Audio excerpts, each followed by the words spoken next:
Jó 29, versículo de 1 a 20. Quero meditar um pouquinho na palavra de Deus com os irmãos. Algo que eu vou ser bem sincero com os irmãos, acho que eu nem deveria ser, mas da maneira como eu vou falar agora, assim, o que eu vou falar. Quando Deus me dá uma palavra, geralmente eu enxergo a palavra assim, ponto 1, ponto 2, ponto 3, ponto 4, sabe? Quem prega, você entende o que eu estou dizendo ou não? Só que essa palavra, Deus não me deu assim. É uma coisa aqui, uma coisa ali. E aí eu fiquei meio, de manhã foi uma bênção, Deus usou, sabe? E aí eu fui para casa e falei, mas Deus, não é comum o Senhor me deixar uma palavra assim, com um pedaço aqui, um pedaço ali. E aí quando eu fui comer num fast food hoje. Sabe o que é fast food? E aí eu cheguei, olhei, tinha um negócio de japonês lá, eu falei, peguei 2. Entendeu ou não? Aí tinha um pedacinho de lasanha, eu peguei um pedacinho de lasanha. Aí tinha um pedacinho de picanha não dá, né, gente? Aí comi um pedacinho de picanha. Quando eu olhei meu prato, estava uma mistura. Eu falei, nossa Deus, minha pregação está assim hoje. Aí eu sentia no meu coração uma paz assim, dizendo, mas não foi gostoso? Foi uma delícia, estava tudo muito bom. Então a gente gosta às vezes assim de coisas misturadas. Então hoje, querido, eu vou falar de algumas coisas que Deus tem tocado no meu coração, e eu quero entregar tudo que Deus tocou no meu coração. Você recebe, meu irmão? Sem reservas. Então levante bem alto sua Bíblia e diga, essa é a minha Bíblia. Eu sou o que ela diz que eu sou. Eu tenho o que ela diz que eu tenho. E eu posso o que ela diz que eu posso. Abrirei meu coração.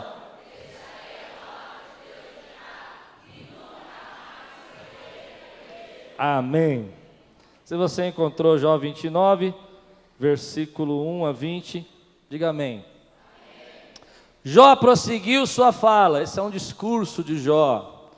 Como tenho saudade dos meses que se passaram, dos dias que Deus cuidava de mim, quando a sua lâmpada brilhava sobre a minha cabeça, e por sua luz eu caminhava em meio às trevas. Como tenho saudade dos dias do meu vigor, quando a amizade de Deus abençoava a minha casa, quando o Todo-Poderoso ainda estava comigo, e meus filhos estavam ao meu redor, e quando as minhas veredas se embebiam em nata, e a rocha me despejava torrentes de azeite.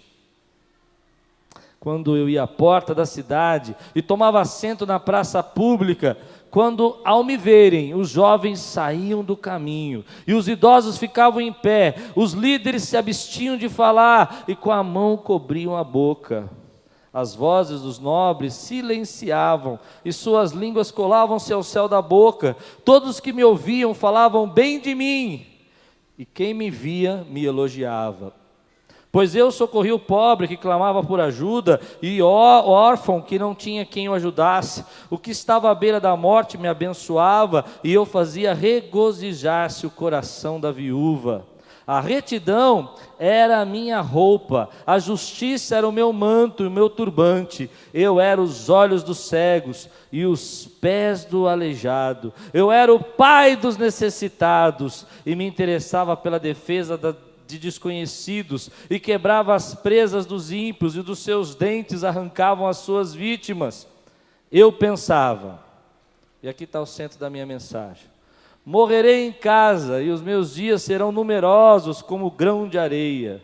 Minhas raízes chegarão até as águas, e o orvalho passará a noite nos meus ramos. Minha glória se renovará em mim, e novo será o meu arco em minha mão. Vamos orar? Feche seus olhos. Senhor, fala conosco, Pai, essa manhã e nessa noite, como o Senhor já ministrou nesse culto da manhã, ministra agora nesse culto à noite, Senhor, em nome de Jesus. Que nós possamos ser guiados pelo Teu Espírito, que nós possamos ouvir Tua voz, que nós possamos sair daqui revestidos com Teu poder, que nós possamos ser tocados com brasas vivas do Teu altar, que cada vida que está aqui, Senhor, que é Tua, pertence ao Senhor, seja, Senhor, ministrada pelo Teu Espírito Santo. que os anjos que ministram juntamente conosco estejam cercando essa igreja e ministrando aos nossos corações. Ó Deus, nós nos humilhamos diante da Tua presença, para que esse momento seja um momento especial, que nossos ouvidos estejam abertos, nosso coração esteja alerta para receber a Tua palavra, em nome de Jesus. Amém. Você pode dizer amém, querido, por isso? Quem conhece a história de Jó sabe que ele era uma boa pessoa. Jó era uma boa pessoa.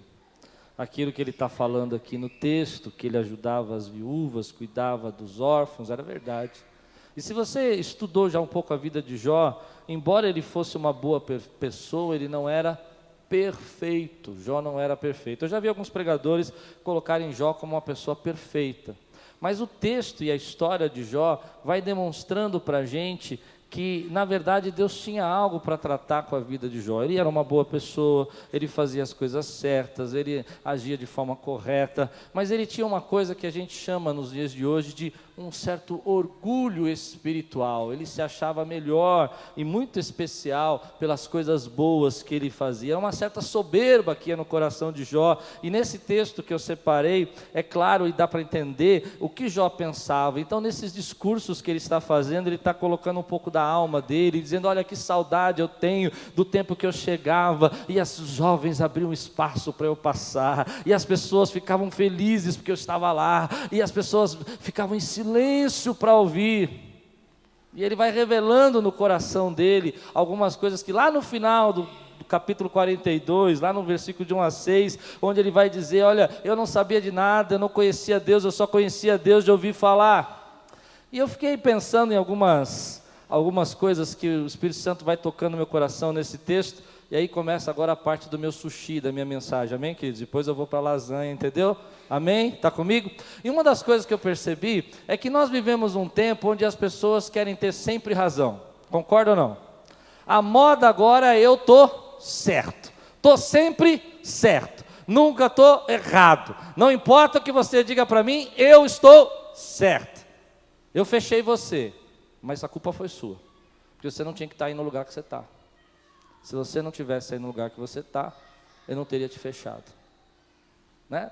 E às vezes eu fico percebendo que, mais ou menos como essa atitude de Jó, Deus está trabalhando na vida dele, e a Bíblia diz que Deus vai falar com ele. A Bíblia diz que o texto de Jó fala lá em 42 que Deus vai então abrir os olhos dele, ele vai enxergar um Deus. Mas nesse momento, Jó está agindo como a gente costuma fazer, que é não ouvir ninguém, não dar atenção para ninguém. Eu tenho as minhas desculpas, eu tenho a minha razão. Eu não sei se você já conversou com alguém que tem dificuldade de ouvir, mas a gente quer estar sempre certo, a gente quer mostrar a boa pessoa que a gente quer dizer: olha como eu sou justo, e olha o que eu tenho passado. Em outras palavras, Deus devia uma explicação a Jó, Deus devia dizer para ele por que aquelas questões estão acontecendo, e pessoas boas também sofrem, pessoas boas passam por dificuldade, e Jó começa então a dizer: olha, eu quero dizer para você como eu tenho saudade, quando Deus cuidava de mim, e Deus, o Senhor deve uma explicação para mim.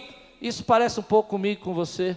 Em alguns momentos da nossa vida a gente fecha os nossos ouvidos e começa a dizer: olha, eu tenho muitas coisas boas, viu? Eu faço muitas coisas boas. E deixa eu dizer para você, realmente você faz muitas coisas boas, realmente nós fazemos muitas coisas boas, mas havia algo que Deus queria tratar na vida de Jó, havia algo que Deus queria trabalhar na vida de Jó, ainda que ele fizesse coisas boas, ainda que ele fosse uma pessoa boa. Deus estava chacoalhando a vida de Jó, Deus estava pegando a vida de Jó e permitindo que ela fosse revirada, para que alguma coisa fosse tratada na vida dele. E ele precisava ouvir, ele precisava escutar o que Deus tem para dizer. E o tema que eu quero pregar nessa noite é isso: quando Deus chacoalha a nossa vida. Talvez algumas pessoas aqui tenham a sua vida sendo chacoalhadas hoje, as pessoas estão passando por dificuldades, e eu acredito que Deus muitas vezes pode estar até usando uma crise aí para chacoalhar um pouco você, para dizer: olha, tem coisas que eu quero tratar na tua vida. Eu falei para Deus: Deus, eu quero pregar 3 passos para vencer a crise. Eu quero pregar, Senhor, como ser bem sucedido no meio da crise. Mas o Senhor falou: pregue algo para eles, pregue que algumas vezes sou eu que chacoalho a vida deles, para chamar a atenção deles. Você pode dizer amém por isso, querido? Me ajude a pregar, fique de pé um pouquinho, me ajude a pregar. Quero que você me ajude. Jó estava confortável. Jó estava passando um momento da vida dele onde as pessoas o aplaudiam. Em outras palavras, Jó era o cara. Ele chegava e as pessoas, uau, Jó chegou. Já se sentiu assim? Mas aí Deus coloca uma situação na nossa vida que vira de ponta cabeça. Você descobre que tem uma enfermidade, que precisa lutar contra ela. Descobre que o seu emprego não é tão seguro. Amém? Entende isso? Você descobre que existe um problema no seu relacionamento que você não estava percebendo, que Deus quer tratar. E olha para o irmão que está do teu lado aí, segure as duas mãos dele para mim, só um pouquinho. Se você não conhece, fala prazer, estou te conhecendo agora, mas o pastor mandou segurar essas duas. As duas assim, ó, de frente, assim, ó. Isso, assim, ó, que nem o Ricardo está fazendo aqui, ó. E agora fala assim com ele, ó, às vezes, Deus chacoalha a nossa vida. Chacoalha as mãos dele para ele entender isso. Deus está chacoalhando a sua vida. Algumas vezes Deus chacoalha as nossas vidas. Mas sabe por que Deus chacoalha a tua vida? Porque Ele quer tirar você de um lugar que está confortável. Pode soltar a mão dele. Quer tirar você de um lugar que você está acostumado. E quer levar você para uma outra dimensão espiritual. Quer levar você para um outro entendimento das coisas. E você vai sair desse chacoalhar de Deus dizendo, antes eu conheci o Senhor de ouvir falar, mas agora os meus olhos te veem. Eu enxergo que é o Deus que opera, é o Deus que cura, é o Deus que sara. Antes eu ouvia falar, eu só escutava, eu entendia que o Senhor podia fazer. Antes o Senhor curava os outros, agora o Senhor é o Deus que chacoalha a minha vida e cura a minha vida. Escute isso, meu irmão. Depois que você sai de um chacoalhar de Deus, quem já foi chacoalhado aqui por Deus? Levante sua mão. Você já foi chacoalhado? Você vai no médico, o médico olha para você e fala assim, não, você só tem 3 mioma, 2 cisto, 4 pedra não sei aonde. E você foi fazer um exame de rotina. E Deus chacoalha. Você entende isso ou não? Eu estou pregando só para mim hoje, né? Só eu passo por isso. Alguém que passa por isso aqui, diga glória a Deus, meu irmão. Meu irmão, entenda isso que eu estou dizendo para você. Quando Deus chacoalha a minha vida e a sua vida, Ele está levando você para uma outra dimensão de fé. Antes você ouvia falar de um Deus que fazia curas. Agora você sabe que é o Deus que cura que você serve. Antes você ouvia falar de um Deus que restaura famílias. Ele restaurou fulano, Ele restaurou Beltrano. Olha, aquele pastor era viciado, Ele renovou, Ele restaurou. Agora você vai conhecer nesse chacoalhar de Deus, um Deus que restaura a sua vida, meu irmão. Antes você dizia assim, olha, esse Deus é Deus que despedaça o jugo. Eu estou louvando o Deus que despedaça o jugo. E você dizia assim, ei Deus maravilhoso, despedaça o jugo, e cantava o hino. Agora você vai dizer, meus olhos te veem. Levante sua mão e diz assim, Senhor, eu estou sendo chacoalhado, mas os meus olhos te veem. Aleluia! Aleluia! Aleluia! Oh, glória! Esse tremendo Deus. Senta, querido irmão. Só que quando a gente está sendo chacoalhado por Deus, a gente não quer ouvir, não quer escutar. A gente só quer lembrar a pessoa boa que a gente é. Você é uma boa pessoa, querido, põe isso na tua cabeça. Mas tem coisa que Deus quer tratar com você. Amém? E a Bíblia, querido, não é para nossa informação. A Bíblia é para nossa confrontação. Deus está colocando as suas histórias na palavra para confrontar o homem, para confrontar eu e você.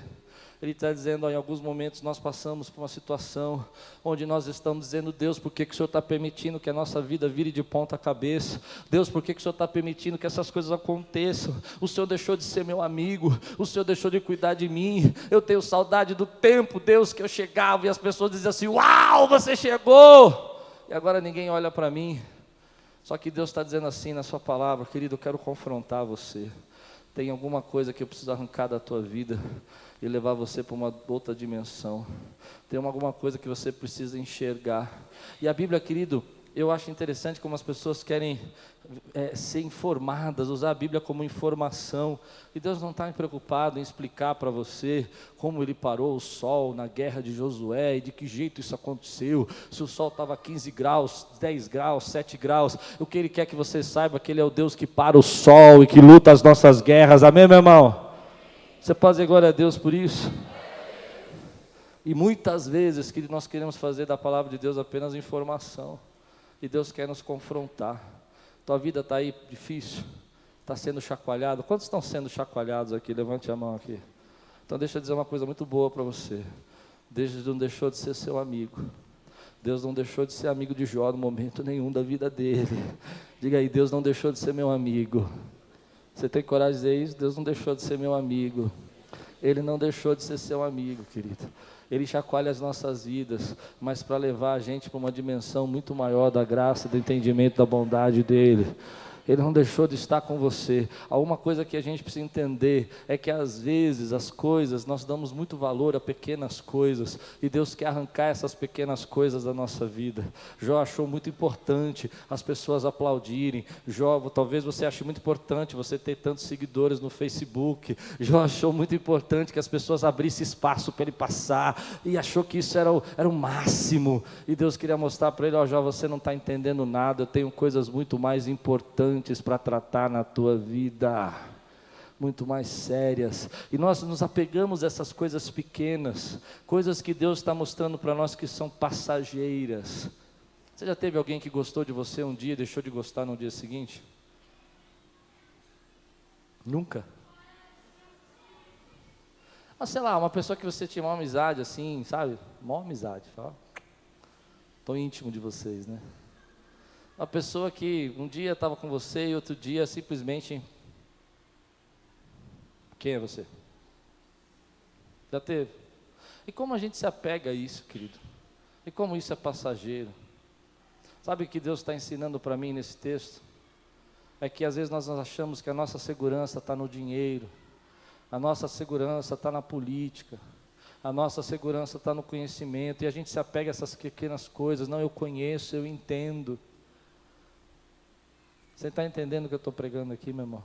A gente se apega, querido, aí diz assim: não, porque eu tenho pessoas que gostam de mim, pessoas que me amam, mas a única fonte de segurança, de graça, de presença, que faz a gente viver e ser sustentado, é a presença de Deus. E Jó está aprendendo isso, meu irmão. Ele está entendendo que é Deus quem sustenta a tua vida.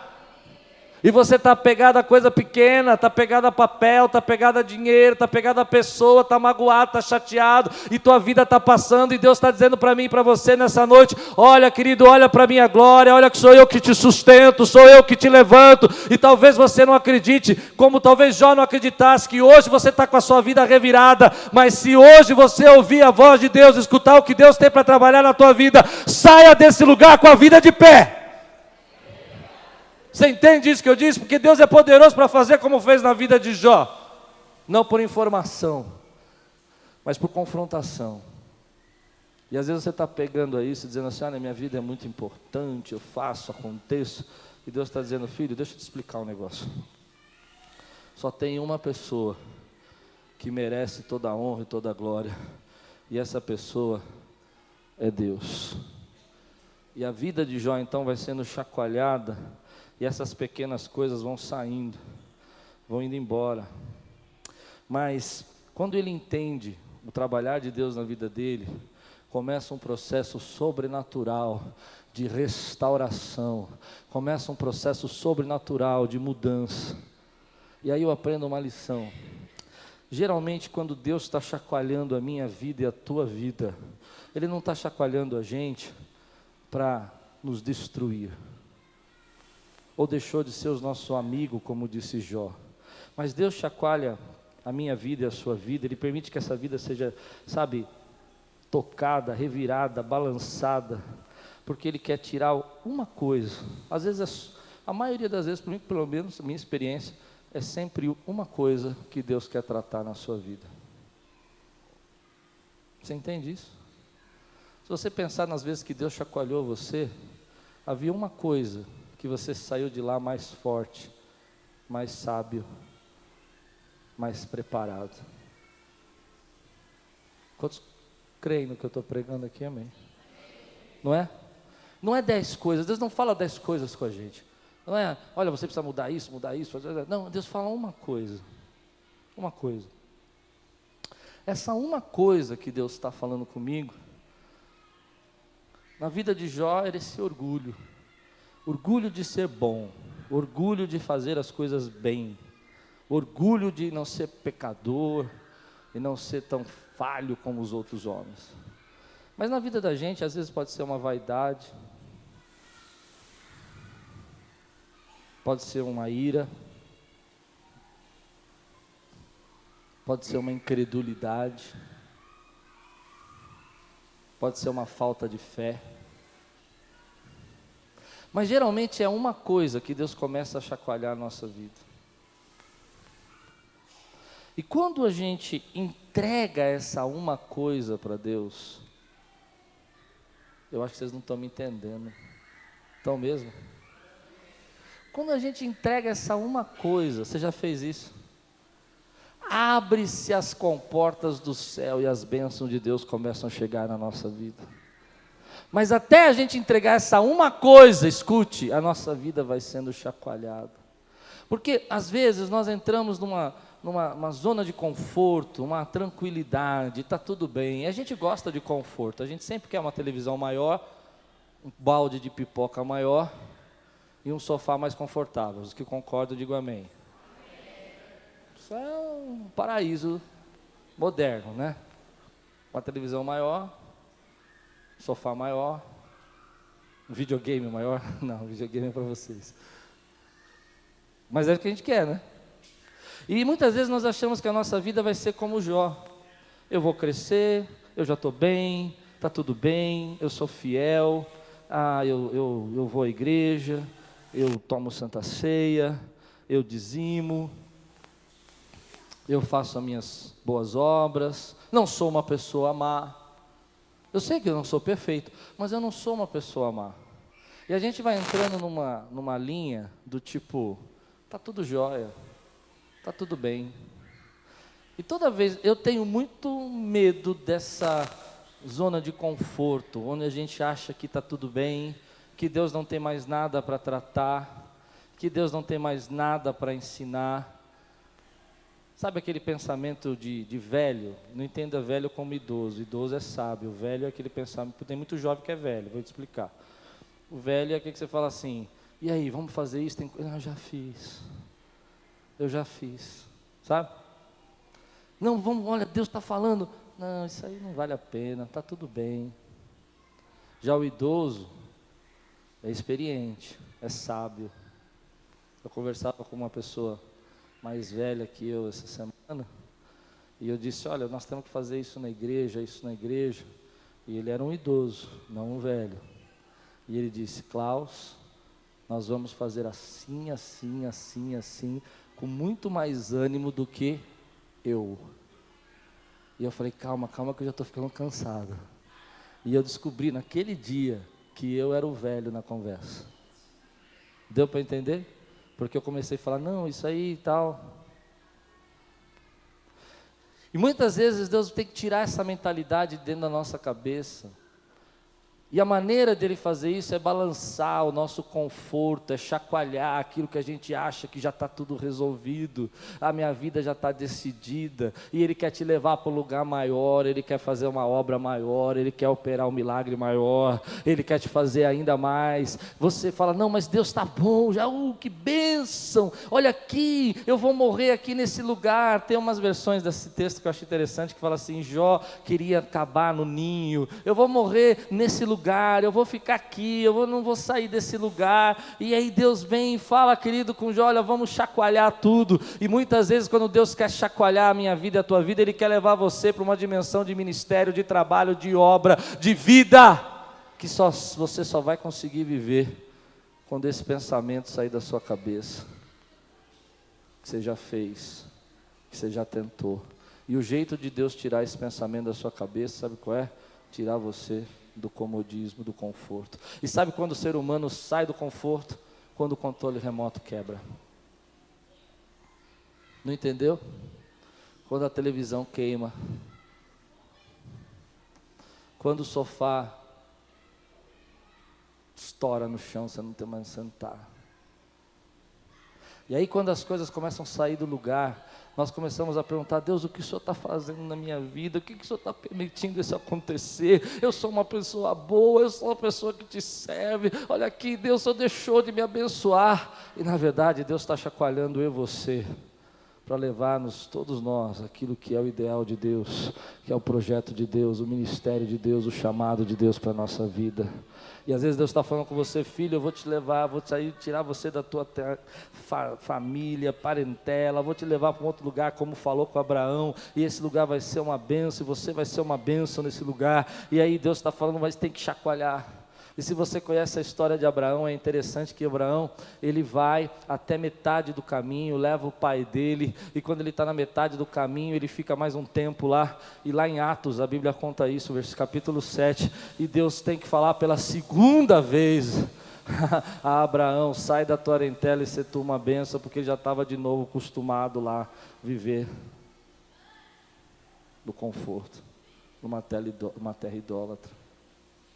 Às vezes, querido, o Espírito Santo vai ministrando na nossa vida, que a gente tem que mudar, que a gente tem que ouvir. E uma das coisas que eu fiquei pensando, é que nós treinamos os nossos filhos para falar. Você lembra quando você ensinou seu filho a falar? Você ficava assim: fala papá, papá. Eu ficava assim com as minhas filhas, o tempo dia inteiro, papá, porque eu queria que elas falassem papai primeiro que mamãe, entendeu? Então, papá, papá, papá. Elas falavam assim: aca, eu papá. Elas falavam papá para comida. Eu falava: ei, falou papá. Entendeu? Papá para comida era eu. E aí eu fiquei pensando: por que a gente não ensina os nossos filhos a ouvir como a gente ensina eles a falar? E está crescendo uma geração que não sabe ouvir. Porque nós ficamos tão preocupados que eles falem bem, é tão bonito ver nossos filhos falando, que a gente não consegue, e às vezes não para e não dá a mesma atenção para que eles aprendam a ouvir. Jó precisava ouvir essa uma coisa que Deus queria tirar da vida dele. E Jó precisava ter a vida chacoalhada para que ele pudesse ouvir.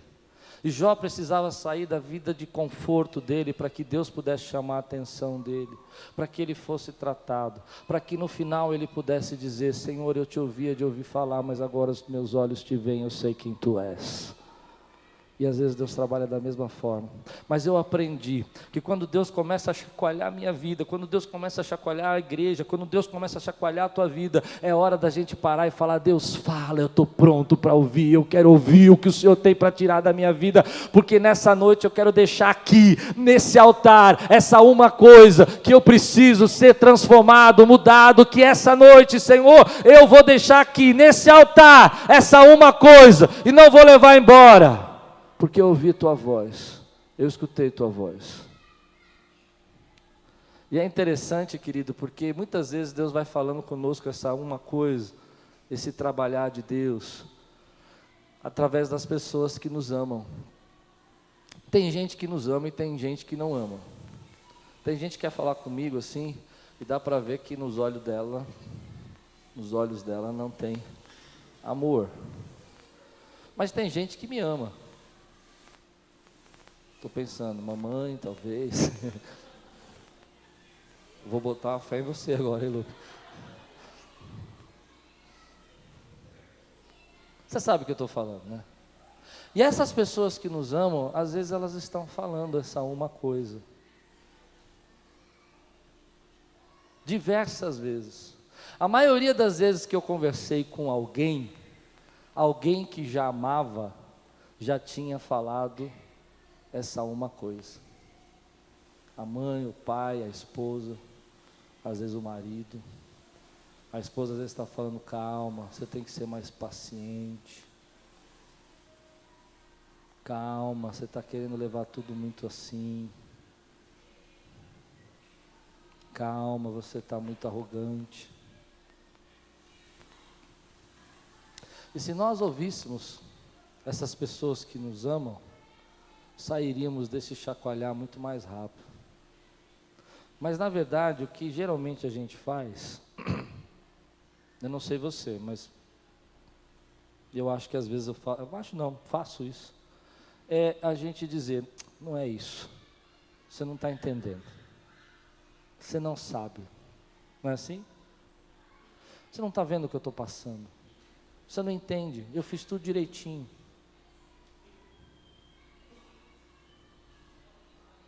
Tem alguém que recebe essa palavra hoje aqui, irmão? Só eu. E aí a esposa, eu lembro uma vez, muitos anos atrás, estava fazendo a barba, a Lupe chegou e eu estava bravo, irmãos, eu não sei nem com o quê. E eu comecei a falar e reclamar e ser rabugento. E a Lupe lá do meu lado, assim, olhando. Parece uma santa até, foi ouvindo eu falar. Aí ela chegou e falou assim, sabe o que eu acho? Pensando que ela ia falar, vamos para cima, vamos quebrar no meio esse negócio. Nem sei o que era, sei que eu estava com muita raiva. Ela falou, eu acho que você está tão arrogante. Eu queria o divórcio. Que mulher é essa que não me apoia no momento da minha ira? Mas era uma coisa que Deus queria tratar e que eu precisava ouvir. Mas geralmente sabe o que a gente faz? A gente vira e fala assim, tá vendo? Você não me apoia. Deus, entendeu? E aí a gente muda de relacionamento, muda de família, muda de esposa, muda de trabalho. A vida vai passando, você entra em outro trabalho, e aquela uma coisa continua dentro de você. E aí você passa um mês bem, 2 meses bem, 3 meses relativamente bem, 4 meses começa a aparecer, não é? E agora você está com os mesmos problemas, porque você não deixou tratar essa uma coisa. Você faz terapia, você conversa sobre o seu casamento, você busca conselho, mas Deus está chacoalhando a tua vida para tirar uma coisa. E aí você consegue ver um mês bem, 2 meses, 3 meses. Você vai procurar conselho, a pessoa fala que te ama, fala, olha, você precisa mudar isso não dá. Você precisa aprender a ouvir, você tem que aprender a escutar. O pastor está pregando sobre ouvir, você está com um desespero pensando na 4 queijos que você tem que comer hoje, de qualquer jeito.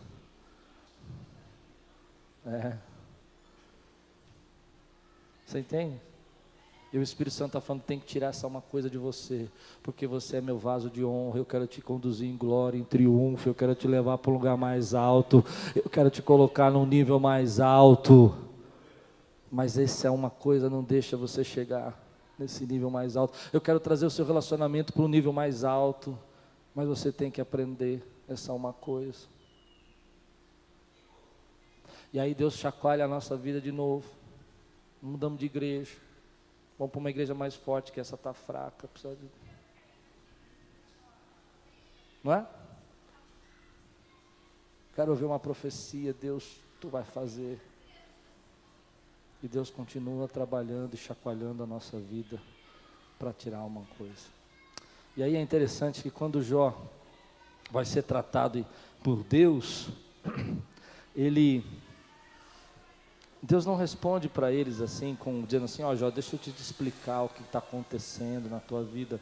Mas Deus começa a quebrar essa arrogância de Jó com umas 600 perguntas de uma vez. E Deus começa a dizer, Jó, onde você estava quando eu estabeleci o conselho do mundo? Onde você, do universo? Onde você estava quando eu criei a jumenta montesa? Onde você estava? E começa a questionar essa sabedoria. E nesse questionar, Jó vai se sentindo cada vez assim, realmente eu não sei nada, não entendo nada, é Deus, é a graça dele, a misericórdia dele, e Deus está falando já com a gente, querido, o amor dele por nós. E aí, então ele entrega essa uma coisa, e no momento que ele entrega esse orgulho, essa vaidade de achar que ele é bom, que ele é perfeito, Deus vai restituindo na vida dele, e restitui na vida dele o dobro de tudo aquilo que ele tinha perdido. Eu não sei você, querido, mas eu quero que Deus me leve para um nível mais alto. Quantos creem? Eu não sei você, querido, mas eu não quero ficar vivendo uma vida de chacoalhar. Eu quero que Deus continue trabalhando, tirando, mas que eu aprenda a ouvir a voz dele. E eu quero viver todas as bênçãos que Deus tem para mim. e todas as promessas de Deus. E eu não quero ser uma pessoa que eu entro num trabalho, fico um tempo, está tudo bem, agora esse lugar ficou terrível, porque eu não fui trabalhado por Deus. Eu não quero ser uma pessoa que entra num relacionamento, graças a Deus eu não posso, né? Só tenho um, amém, mas você entendeu, né? Ainda bem que a Lupe saiu agora, viu, gente? Deus sabe todas as coisas, não visse isso. Uma pessoa quando entra num relacionamento e ela começa a já achar que está tudo errado e trazer as experiências ruins, as coisas que aprendeu no erro, ao invés de deixar de Deus transformar a vida. E repetir, repetir, repetir as mesmas coisas ruins e perder. Mas eu quero, querido, que Deus leve a minha vida e a sua vida para um outro nível, uma outra dimensão de glória, de unção. Essa noite eu quero orar com você. E quero que você pergunte assim: Espírito Santo, diga aí, Espírito Santo, mostra essa uma coisa que o Senhor está tratando na minha vida. E às vezes Deus já falou tantas vezes. Eu me lembro quando jovem, as pessoas falavam assim para mim, logo 18 anos, 19 anos, falavam assim: olha, você precisa ser mais humilde, você precisa ser mais humilde. E eu não entendia isso. E eu tentava resolver essa uma coisa que Deus queria trabalhar na minha vida, com uma certa falsa humildade. As pessoas diziam assim para mim: ah, você é inteligente. Eu dizia assim: não, não tanto, mais ou menos, só um pouquinho. Entendeu? Porque essa uma coisa tem que ser um trabalhar de Deus, é Deus quem arranca da nossa vida. A gente tem que orar, apresentar diante de Deus, dizer: está aqui, Senhor, eu quero me livrar disso. E aí o Espírito Santo vai lá e tira isso da nossa vida. Mas eu dizia: não. E a gente tem um jeito interessante, eu aprendi que a gente tem um jeito de ser um falso humilde, sabe? A pessoa fala assim: onde você comprou essa blusa bonita? Você fala: eu fui baratinha. Já começa a ser meio, né? Mas o nosso jeito já diz o que nós estamos pensando. Mas aí eu já contei para vocês, aí Deus virou minha vida de ponta cabeça, querido, me jogou no chão, me deu umas calças de pagodeiro, lembra? Lembra que eu contei isso milhares de vezes aqui, porque aquilo foi o chacoalhar de Deus mais... A Débora lembrou de manhã que eu tinha uma calça rosa, eu falei: está amarrado, eu nunca vesti calça rosa, com blusa talvez, calça não. E Deus vai chacoalhando a nossa vida. E aí quando você entrega essa uma coisa e fala: Deus, olha, a gente não é nada, eu não tenho que me apegar a essas coisas, o Senhor é Deus da minha vida, o Senhor é que sustenta, eu não tenho que provar nada para ninguém, eu não preciso ser reconhecido por ninguém, eu não tenho que mostrar nada para ninguém, é a tua glória, a tua unção, é a tua presença. Deus derrama o liberar dele, da graça dele, das bênçãos dele. Quero te fazer um desafio, querido, feche seus olhos. Se você tem essa uma coisa que Deus está falando com você, as pessoas já disseram, talvez é a preguiça, talvez é a ira, talvez é fofoca, eu não sei, eu não me importo, eu só me importo que você não saia com essa uma coisa embora, não leve isso de volta para sua casa, e eu vou desafiar você a fazer um ato profético, de muita ousadia. Você vai pegar essa uma coisa, e vai trazer aqui no altar, e vai jogar aqui no altar. Você entendeu? Porque o altar é o lugar onde as coisas que não pertencem a Deus precisam ser queimadas, e as coisas que pertencem a Deus têm que subir como nuvem de glória até o altar de Deus. Mas eu quero saber se você tem coragem. Não importa, querido, não importa se tua vida está boa, não está. Se Deus está falando com você que tem que deixar Deus tratar essa uma coisa, eu desafio você. Não importa se você é uma boa pessoa, todos nós somos uma boa pessoa, querido. Mas Deus tem algo que quer tratar e tem falado com você. Levanta do teu lugar e joga aqui no altar. Eu quero orar com você agora em nome de Jesus. Você tem coragem de fazer isso? Sem se preocupar se alguém está te olhando. Saia do seu lugar e jogue aqui no altar essa uma coisa. Faça um ato profético, é um ato profético que eu estou pedindo, estou clamando para Deus usar você para fazer. Um ato profético, onde você vai pegar essa uma coisa que está te atrapalhando, está te incomodando, está te atrasando, e você vai jogar aqui no altar essa uma coisa como um ato profético.